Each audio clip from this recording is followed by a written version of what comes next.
cette cause nous semble essentielle à la fois en logique intersyndicale mais aussi interpartisane et rassemble aussi un grand nombre, et on l'espère de plus en plus, de militants, militantes d'associations. Cette loi, il faut absolument continuer à lutter contre, parce qu'elle n'est pas du tout le reflet de ce qui est notre pays. Cette loi, elle vient renier sur un certain nombre de droits, aujourd'hui en s'attaquant à des étrangers, mais à des étrangers aussi qui travaillent, on ne le dit pas assez. Et en fait, petit à petit, on constate quand même avec ce gouvernement une accélération de tout ce qui est effectivement restreint. Donc on s'attaque à des droits fondamentaux, aujourd'hui pour des personnes étrangères, mais demain aussi pour d'autres, mais déjà aujourd'hui, hein, quand on voit l'état sécuritaire dans lequel on vit.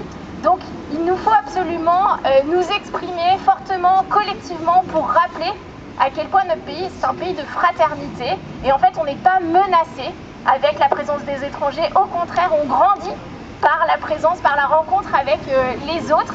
Et donc, ce n'est pas en s'inspirant et en appliquant les thèses du Front National et de l'extrême droite qu'on fait barrage à l'extrême droite. On se doit de le réaffirmer collectivement. Donc aujourd'hui, on marque ensemble cette opposition-là.